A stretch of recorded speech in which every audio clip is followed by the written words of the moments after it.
আসসালামু আলাইকুম বন্ধুরা, সবাইকে স্বাগতম আমার একটা নতুন ভিডিওতে। সবারই প্রশ্ন একটাই, লোড আনলোড পেশা, কিন্তু পরীক্ষা কি নিবে। তো এই পেশার উপরে কি পরীক্ষা দিবেন এটা আপনি বুঝতে হবে। আমি যতটুকু জানছি আপনাদেরকে আজকে এই ছোট ভিডিওতে কিছু ইনফরমেশন দেওয়ার চেষ্টা করব। আপনি যদি জানেন, এটা জানতে পারলে হয়তোবা আপনার এটা উপকারে আসতে পারে। তবে আসলে কি পরীক্ষা নিবে এটা সঠিকভাবে এখনও বলা যাবে না। কেন যাবে না? এই পেশার উপরে এখনও কেউ পরীক্ষা দেয় নাই, বিশেষ করে আমার জানাশোনার মধ্যে কেউ দেয় নাই। আমি যাদের সাথে যোগাযোগ করছি সবারই একটাই কথা, ভাই 29 তারিখ 1 তারিখ মানে এই ডেটগুলোতে তারা স্লিপ উঠাইছে, অ্যাপয়েন্টমেন্ট নিছে, ওই দিনে তারা পরীক্ষা দিবে। তো পরীক্ষা দেওয়ার পরে কেউ যদি পরীক্ষা দেয় তার সাথে কথা বললে তখন আমি সঠিকভাবে বলতে পারবো এই পেশার উপরে এই ধরনের প্রশ্ন করে, এগুলো জিজ্ঞেস করে, তখন সঠিকভাবে জানতে পারবেন। কিন্তু এখন আপনি যতই জিজ্ঞেস করেন কথা একটাই, এখনও সঠিকভাবে বলা যাবে না। আশা করি সবাই এই কথাই বলবে, এর বাইরে বলার মতো সুযোগ নেই। কারণ যখন থেকে আপনার লোড আনলোডের উপরে টাকামূলটা বাধ্যতামূলক করছে, তখন থেকে যতজন অ্যাপয়েন্টমেন্ট নিছে, প্রথম 3 দিন তো পারে নাই, এটা টাকামূলক ওয়েবসাইটে ছিলই না এই পেশাটা। যখন থেকে পেশাটা আপডেট করা হয়েছে এরপর থেকে যত স্লিপ উঠাইছে সবগুলাই 1 তারিখ, বেশিরভাগ 1 তারিখ বা তারপরে। এই কারণেই 1 তারিখের পরে গিয়ে আপনি সঠিকভাবে জানতে পারবেন। তো কারো যদি মেডিকেলের মেয়াদ বেশি থাকে আপনারা অপেক্ষা করতে পারেন, 1 তারিখের পরে স্লিপ তুললে ইনশাল্লাহ সঠিকভাবে আপনাদেরকে জানাই দিতে পারবো কি প্রশ্ন করে, কি পরীক্ষা নেয়। কিন্তু এর আগে যতটুকু জানলাম এজেন্সির মাধ্যমে যারা ভিসা প্রসেসিং করে তারা বলতেছে যে আপনার যদি পেশা হয় লোড আনলোড, তাহলে আপনি পরীক্ষা দিতে হইলে এর আগে, পরীক্ষার আগে আপনার যে কোম্পানি ভিসা দিতেছে তার থেকে আপনাকে কনফার্ম হইতে হবে আপনাকে আনার পরে কী কাজ করাবে। লোড আনলোডের পেশা দিয়ে আপনাকে বিভিন্ন কাজ করাইতে পারে, কোম্পানিতে অনেক কাজই থাকে। তো আপনাকে যে কাজ করাইবে, যে কাজ করাবে ওই কাজের উপরে আপনি পরীক্ষা দিতে হবে। দেখেন ঝামেলার উপরে ঝামেলা, এমনিতে তো টাকামূল্য এটা একটা ঝামেলা, এর উপরে পেশার কারণে আপনার কিন্তু নির্দিষ্ট পরীক্ষা নাই।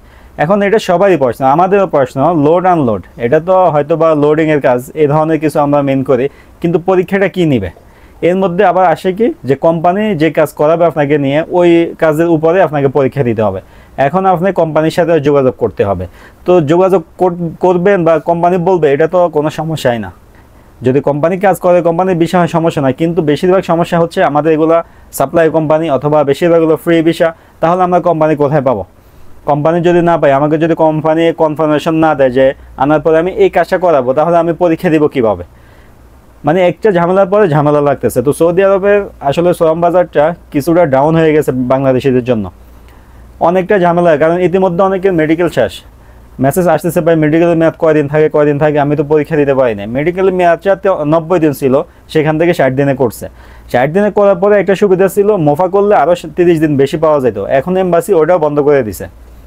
এই যে এম্বাসি যে এটা বন্ধ করছে, এটা কিন্তু বাংলাদেশে এজেন্সিগুলোর দোষ না, এম্বাসি আসলে এটা বন্ধ করে দিচ্ছে। এখন শুধুমাত্র 60 দিন দেয়। আপনার 60 দিনের ভিতরে যদি আপনি ভিসা নিতে পারেন তাহলে ভিসা দিবে। অনেক সময় 59 দিন 58 দিনের সময় ভিসা দেয় না, ওয়েটিংয়ে রাখে, মেডিকেলের মেয়াদ শেষ হয়ে যায়, এরপরে পাসপোর্ট ফেরত দেয়। ঝামেলার উপর ঝামেলা। তো যাদের পেশা লোড আনলোড, তারা যদি মেডিকেলের মেয়াদ থাকে তাহলে অপেক্ষা করেন, সঠিক তথ্য আসার পর আপনাদেরকে জানাই দিব। আপনারা অবশ্যই চ্যানেলে সাবস্ক্রাইব করে রাখবেন।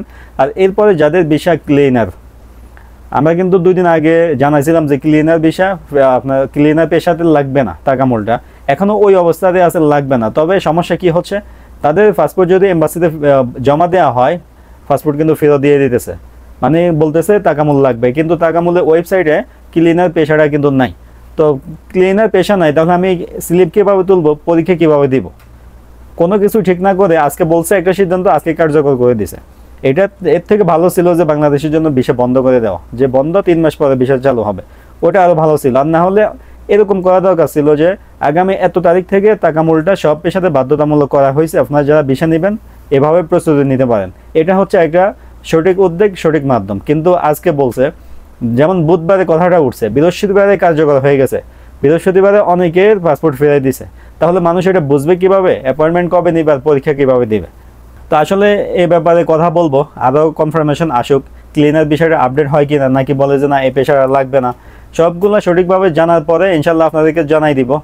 এর আগে যেভাবে একদম স্টেপ বাই স্টেপ আপনাদেরকে বলছি কীভাবে কী করবেন, কীভাবে অ্যাপয়েন্টমেন্ট নেবেন, কত খরচ হবে, সঠিক তথ্য আসার পরে আমরা সময় মতো জানাই দিই। তো এই দুইটা পেশা, লোড আনলোডে কী পরীক্ষা নেয় এবং এই ক্লিনার পেশাতে কি লাগবে কি না টাকামূলটা, এই দুইটা বিষয় জানতে হলে কমপক্ষে আরও এই সপ্তাহটা অপেক্ষা করতে হবে।